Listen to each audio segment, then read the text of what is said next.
gone down twice. His road to radicalisation ended on a South London high street where he'd been followed, then killed by the police. This was Sudesh Amman in 2018, jailed for terror offences after a BB gun, terrorist documents and a combat knife were found at his home. He had tried to persuade his partner to murder her parents. He said they were disbelievers. Tonight she spoke to ITV News about what happened yesterday. I was completely shocked when I heard the news. I was shaking. I'm traumatised, just horrified. It's given me some closure. She'd watched him become radicalised over several months. He never hurt me physically, but emotionally and psychologically he did.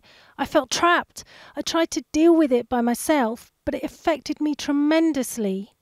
He seemed okay at first, but it quickly became apparent that things weren't right. Even when he was jailed, she never felt she was free of him. Even though it was a long time ago, I still feel like I'm having to look over my shoulder.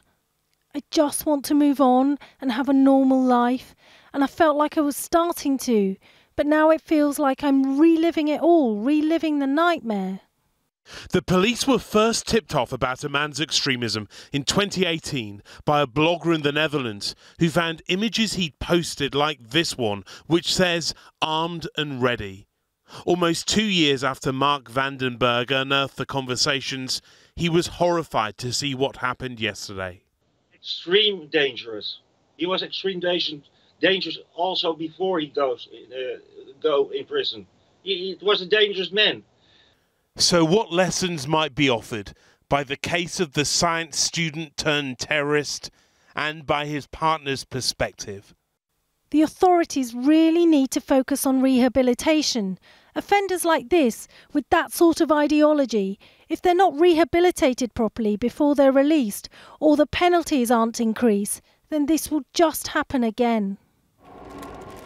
Sudesh Amman's journey to Streatham was made via extremist message groups, a courtroom and a prison.